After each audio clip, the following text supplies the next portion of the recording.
his ability and versatility on the court, being able to volley so well. He looks like he's going to be tough to beat.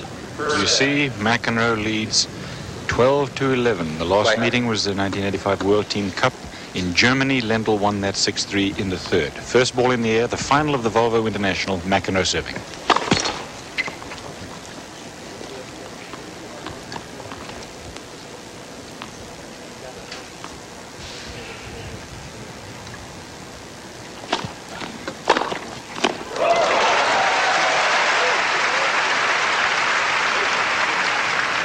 Love 15. Rich Kaufman is the umpire this afternoon. Talk about that backhand passing shot, Fred. No problem with that one, did he?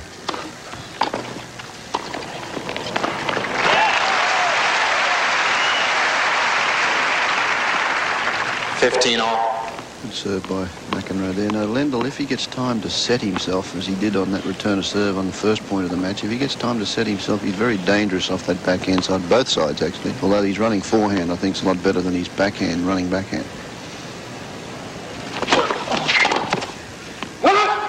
38-15. He has to make the returner serve really count too against McEnroe. If you give him a look at the first volley, you're in real trouble. He knows it, so you'll see him being very aggressive on the return.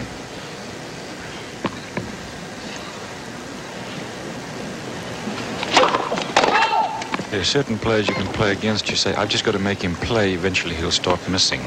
McEnroe's not one of those players. You have to take it to him.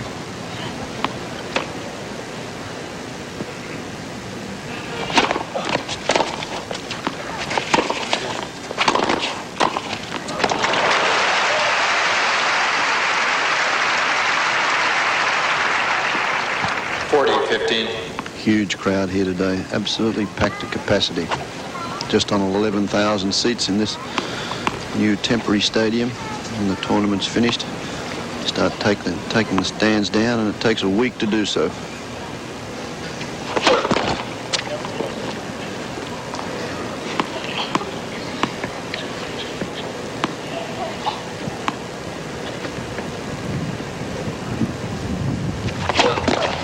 Second serve. First two times these two met, McEnroe won. That was back in 1980. Starting in 81, Lendl won 6 times in a row. Game. John McEnroe wins his first serve. It's a big tournament, big clay court tournament in Europe. And part, of course, of the worldwide Nabisco Grand Prix of men's tennis.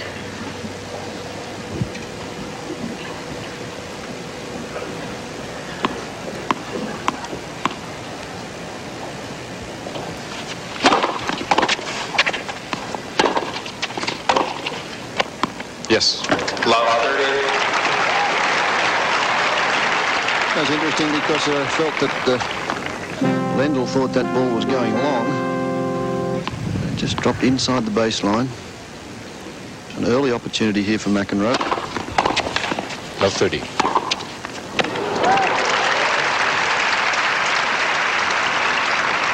$15-30.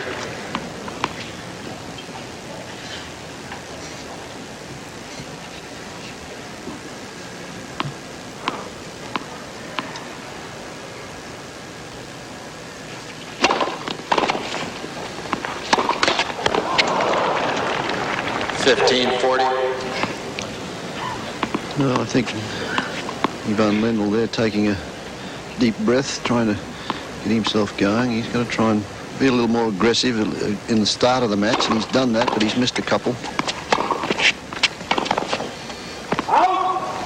30-40. Normally, for instance, in yesterday's semi-final, Ivan Lendl stayed at the back of the court and was happy to get into a rally with Jimmy Connors. That's not so today.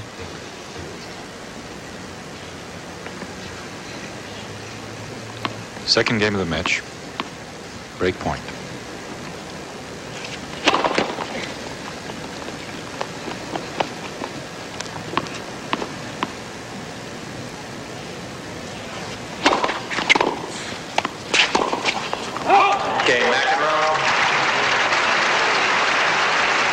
mentioned to you that Lendl won 6 in a row after McEnroe won the first 2 over a 2-year period. Then things turned around in 1983 at Philadelphia. McEnroe winning all but 2 of the next 12 meetings between them before 1985 Tournament of Champions at WCT, when Lendl turned things around on McEnroe again.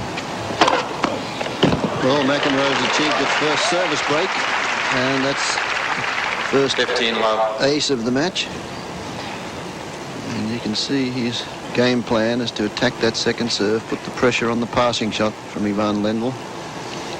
15 love. 30 love.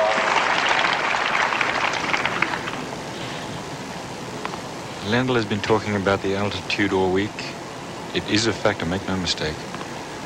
About 1,800 and some feet here.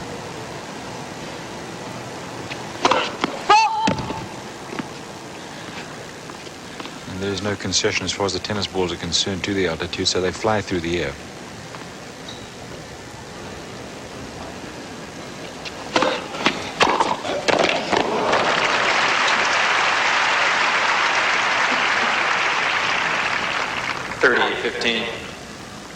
Big difference in the return of serve yesterday against Connors. He sliced 95% of his backhand returns. Can't get away with that with McEnroe, who's serving and volleying on both serves.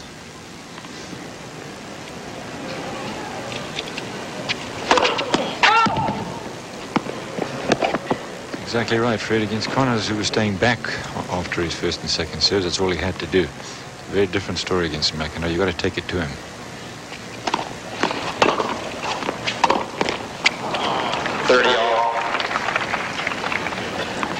If you don't, you're going to be second in the field at 2, and very quickly. It's a tough game, having just achieved a service break, to consolidate that situation. I always feel the 2 toughest games is when you've just broken served a whole serve, or when you're attempting to serve for the set.